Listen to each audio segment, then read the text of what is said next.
एक के बाद एक कई लड़के सुधा को नापसंद करके चले गए तो उसे कोई मलाल नहीं हुआ, मगर जब मोती ने उसे नापसंद किया तो उसने उसके इनकार में छुपी हुई हाँ को पहचान लिया और वो उससे मोहब्बत करने लगी। एक ख्याली मोहब्बत जिसमें वो उसका शहजादा था। इसी ख्याल में उसने अपनी पूरी उम्र तन्हा गुजार दी, मगर एक रोज उसे तब जबरदस्त झटका लगा जब मोती हकीकत में उसके सामने आ खड़ा हुआ। सुधा खूबसूरत थी, बदसूरत, बस मामूली सी लड़की थी। सांबली रंगत, साफ सुथरे हाथ पांव, जिस मिजाज की ठंडी मगर घरेलू खाने पकाने में होशियार, सीने पिरोने में ताक, पढ़ने लिखने की शौकीन, मगर ना खूबसूरत थी, अमीर न चंचल। दिल को लुभाने वाली कोई बात इसमें नहीं थी।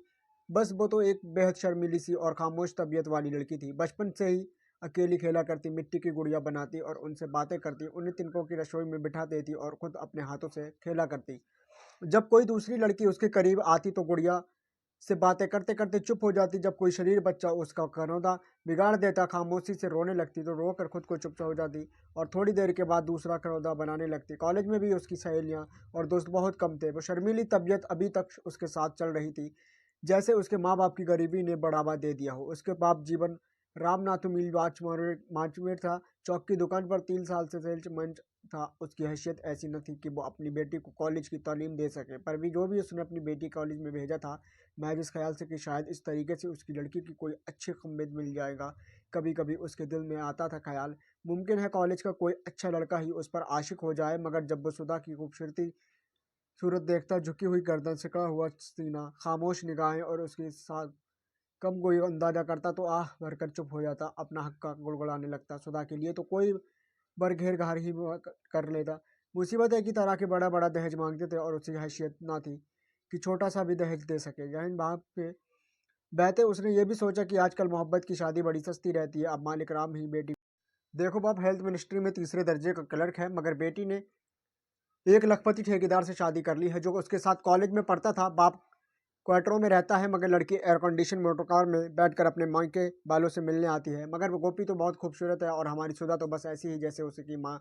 उसके लिए तो किसी बर को घेरना ही पड़ेगा, जिस तरह सुधा की माँ और उसके रिश्ते वालों ने मुझे घेरा था। तो 2-3 जगह सुधा की माँ ने बात चलाई थी, मगर वो बात आगे बढ़ ना सकी। मगर एक बार तो उसने बंद कर इतना मजबूत बांधा कि ये लड़का खुद घर चल कर आ गया। मगर सुधा उसे पसंद ना आई। लड़का खुद भी कौन सा अच्छा था, मुआ चचक मारा ठंडा सा, उस पर हल्का था जामुन का सा रंग, मगर गोरी लड़की चाहता था और दहेज में एक स्कूटर मांगता था। यहाँ सुधा का बाप एक साइकिल तक न दे सकता था, इसलिए मामला आगे चलता भी तो कैसे चलता। मगर ये सुधा के बाप को मालूम न था कि उस बदसूरत ठिंगने के इनकार पर खुद सुधा कितनी खुश हुई थी। वो और उसके भी 2 वर्षों से जो लड़के उसे देखने आए वो इनकार करके चले गए। उन सब की सुधा किस कदर दिल पे शुक्रगुजार थी। वो ऊपर से जितनी ठंडी थी अंदर से उतनी ही लावा थी। ये कोई नहीं जानता था कि सुधा के तखय्युल की उड़ान कितनी ऊंची है। वो अपनी तंगो तारीफ की दुनिया से बाहर निकलकर उसकी कल्पना कैसी कैसी सुधा जंगल सुंदर जगहों पर उसे ले जाती। इस बात को ना उसका बाप जानता न राम मांगी जानती थी कि सुधा और लड़की अजीब लड़की है। वो बाहर से मामूली रंग रूप लड़की थी, मगर उसने अपने दिल के अंदर एक चमकती हुई जिंदगी छुपा रखी थी, जिस तरह लाल गुदड़ी और छुपा रहता। और यह तो हमारी रिवायत, क्योंकि अपने मौले का चूल्हे बने को देखकर कभी ये एहसास नहीं होता कि उस आदमी के पास इतना सोना होगा। इसलिए तो वो शर्मीली थी। वो अपने भेद किसी को क्यों बताए, शायद लोग उस पर हंसेंगे और जो कुछ वो सोचती वो सब कितना अजीब होता था। ये कॉलेज सुंदर सजीली लड़कियां अगर उसके हुस्न की मोहिनी देख लें तो धत से रह जाएं, और ये लंबी लंबी कारों वाले देवताओं की तरह इठलाते हुए नौजवान अगर उसके दिल की रॉकेट जहाज देख लें तो क्या हैरत में आ जाएं। वो मेरी तरफ देखते भी नहीं, और ठीक भी है। घर की धुली हुई शलवार और सरबाटों की बाली से आई कमीज पहन के वाले ऐसी लड़की को वो भला क्यों देखेंगे। तो मैं भी उन्हें क्यों बताऊंगी कि मैं क्या हूँ। तूने कैसी लड़की जानी है जीवन राम। कभी कभी मगाही को सताने लगता है, हर वक्त चुप रहती है, हर वक्त निगाह नीची रखती है, हर वक्त काम में जुटी रहती है। उसके मुंह पर कभी हंसी नहीं देखी। जब कपूर साहब की लड़कियों को देखो, हर वक्त फूलों की तरह महकती रहती हैं, हर वक्त घर को गुलजार बनाए रखती हैं।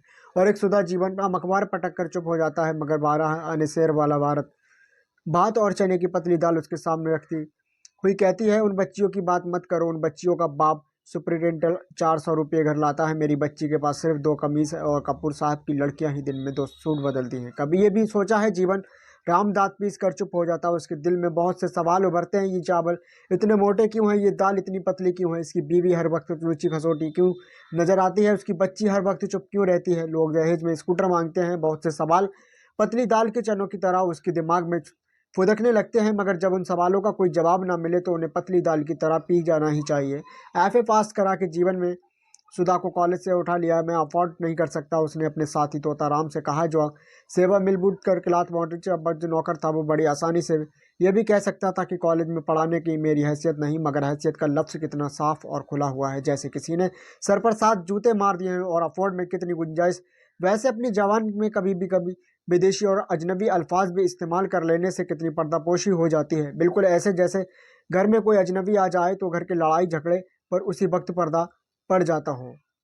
उसने तोताराम से पूछा। हाँ, तोताराम मन की खुशी से चहकते हुए बोला, अगली सर्दियों में उसकी शादी होने वाली है, लड़का ढूंढ लिया। जीवन राम ने में मेरी हुई आवाज में पूछा। हाँ, तोताराम कोयल की तरह कूकते हुए बोला, उसने खुद ही अपना पसंद कर लिया है। वो कॉलेज में लड़का बड़ा अमीर है। जब तोताराम चला गया तो जीवन राम ने बुरा सा मुंह बनाया और तोताराम की पतली आवाज की नकल करते हुए बोला, उसने खुद ही अपना पसंद कर लिया है। फिर वो जोर से फर्श पर थूकते हुए बोला, हराम ज्यादा 2 साल गुजर गए। सुधा अब ऑफिस अली रोड की एक फॉर्मलिस्ट खामोश, वावकार और मेहनती हो गई थी। घर की हालत भी अच्छी हो गई, क्योंकि सुधा घर में से 100 रुपये लगती थी। दफ्तर के काम से अगर फारिग होकर वो स्टेनो का काम सीखने जाती थी। बीए करने का इरादा भी रखती थी। घर की हालत जरा बेहतर होने पर जीवन राम और में गई सुधा के वाक के लिए ज़्यादा इम्तियाज कोशिश शुरू कर दी थी। वो सुधा की तनख्वाह में बहुत कम खर्च करते थे और स्कूटर के लिए पैसे जमा कर रहे थे। बहुत दिनों के बाद जीवन राम एक लड़के के वालिदैन को स्कूटर का लालच देकर घेरने में कायम हुए। मंगनी की रकम, ब्याह का जहेज, जहेज की नकदी, जहेज का सोना, सारी ही ज़रूरी बातें तय हो गई। मोती जो लड़के का नाम था और वाकई शक्ल तो सूरत मोती ही उसकी तरह उजला और खूबसूरत था। अपनी होने वाली बीबी को देखने आया था। मोती ने गहरे ब्राउन रंग का सूट पहना हुआ था। उसकी सुनहरी रंगत पर उसके स्याह घुंघराले बाल बेहद खूबसूरत मालूम होते थे। उसकी कमीज से कफ के बाहर उसके हाथ बड़े मजबूत और खूबसूरत लगते थे। और वो सुजाई सुधा ही तरफ देखकर मुस्कुराया तो अंदर ही अंदर उस मासूम लड़की का दिल पिघल गया और चाय की प्याली उसके हाथों में बजने लगी और बड़ी मुश्किल से वो चाय की प्याली मोती को पेश कर सकी। मोती चाय पीकर और शुक्रिया अदा करके खड़ी बड़ी सआदतमंदी से सख्त हो गया। अपनी बहनों के साथ दूसरे दिन उसकी बहनों ने कहला भेजा, लड़की पसंद नहीं। इसी रात सुधा ने सोचा कि रात भर उसकी आंखों में मोती का खूबसूरत चेहरा और उसका वाव का जिस्म डोलता रहा था और रात भर मोती के हाथों का खफीफ सलस में उसकी रूह को गुदगुदाता रहा। लड़की पसंद नहीं होंगे। मैंगी गुस्से से साग को कुड़ाड़ी बूने हुए बोली और खुद को बड़ा यूसुफ है। अपनी रंगत पर बड़ा इतराता है, मगर अपनी पकौड़ा ऐसी नाक नहीं देखता और अपने अभ्यास ऐसे घुंघराले बाल नहीं देखता। अपनी बहनों को नहीं देखता। एक तो महंगी थी और दूसरा पाउडर फूट की सारी मूरत की चुइया लगती थी। तीसरी के बाल देखते हुए जैसे कि कोई फोसड़े उंग लड़ी पसंद नहीं। ये कहकर उसने जोर से कड़ाड़ी करछी चलाई, जैसे वो साग के बजाय उस लड़के को भून रही हो। सुधा ने महसूस किया कि उसके घर वालों, बल्कि घर से बाहर मोहल्ले वालों और शायद दफ्तर वालों का भी ख्याल था कि सुधा कुछ महसूस ही नहीं करती, बल्कि दफ्तर के काम के लिए निहायत मुनासिब लड़की है। ना किसी से इश्क, ना किसी को इश्क की तरकीब दे। और होंठ सिकड़े हुए और चेहरा धुआं धुआं होता जा रहा था। उसकी सूरत ऐसी ठंडी और ठस निकल आई थी कि उसके देखकर किसी बर्फखाने का मकान होने लगा था। क्लर्क आपस में चौंगियां करते हुए कहते, जो आदमी सुधा से शादी करेगा उसे पहाड़ पर जाने की ज़रूरत ना होगी, इसलिए कि मोती के इनकार करने पर सुधा के दिल पर क्या बीती ये तो किसी को मालूम ना हो सका। पहली बार उसने ज़िंदगी में किसी को दिल ही दिया था और ये किसी को मालूम न था होता कि ये कैसे और कहती किया किसी से कि जिसे मैंने चाहा वो मुझे देखने आया था और नापसंद करके चला गया। लोग तो इश्क में रोते हैं, बेचारी कुछ कह भी ना सकती थी। उस दिन उसने दफ्तर पर ओवर टाइम किया और जब अंधेरा खास बढ़ा गया तो वह दफ्तर से बाहर निकली और भूरे रंग का पर्स चुराती हुई सामने आसिफ अली पार्क में चली गई और एक बेंच पर जाकर तनहा बैठ गई। ये पार्क दिल्ली गेट के सामने एक छोटा सा खामोश मोशा था। चंद पेड़ थे, चंद उसके उनके चारों तरफ ट्रैफिक का शोर था, मगर आज यहाँ निस्तबन खामोशी थी। सुधा हर रोज यहाँ आती थी और अध पैन घंटा वहां पर बैठ कर जाती थी। थोड़े अरसे के बाद अपने ख्यालों की लहरों पर दूर तक तैरती हुई निकल जाती। उसे तन्हाई में डर न लगता था, तन्हाई उसका वाहिद सहारा था। अंधेरे से डरना लगता था, वाहिद अंधेरा उसका दोस्त था। गुंडों का उसे डर न लगता था, जाने उसकी शख्सियत में कौन सी ऐसी बात थी कि गुंडे भी उसे दूर ही सूंघ कर चले जाते थे, कतरा कर निकल जाते थे। आज अंधेरा सा हो गया था। पेड़ के नीचे गहरी खामोशी, पत्थर का बेंच भी खूब ठंडा था। चंद मिनट तक सुधा खामोशी से बैठी रही। जब उसकी थकान बकई तो उठकर पेड़ के नीचे से चली गई और तन से टेक लगाकर बैठ गई। उसकी आंखें बंद कर ली। तकाया इसकी उससे कहा कि तुम यहाँ क्यों बैठी हो अकेली। सुधा ने आंखें खोली। सामने मोती मुस्कुरा रहा था। वह खूबसूरत ब्राउन सूट पहने, वही अपने दांतों वाली जगमगाती हुई मुस्कुराहट, उसके हाथ उताने खूबसूरत थे। सुधा के हलक में कोई चीज चीज आके रुकने लगी। वो बोल कर उसकी मोती उसके करीब आके बैठ गया, इतना करीब कि उसकी पतलून उसकी सारी से मस हो रही थी। उसने एहतियत से पूछा, तुम्हें मेरा इनकार पर गुस्सा आ रहा है ना। सुधा ने आहिस्ते से सर हिलाया। उसकी आंखों में आंसू आ गए। बहुत बुरा लगा हुआ लग रहा है। सुधा ने फिर कहा के अंदाज में आहिस्ते और सर हिला दिया और आंसू झलक कर उसके गालों पर आकर गिर गए। वो रोने लगी। मोती ने अपने कोट की जेब से रुमाल निकाला और आंसू पोंछते हुए बोला, हर इंसान को अपनी पसंद या नापसंद का हक है, बताओ हक है कि नहीं।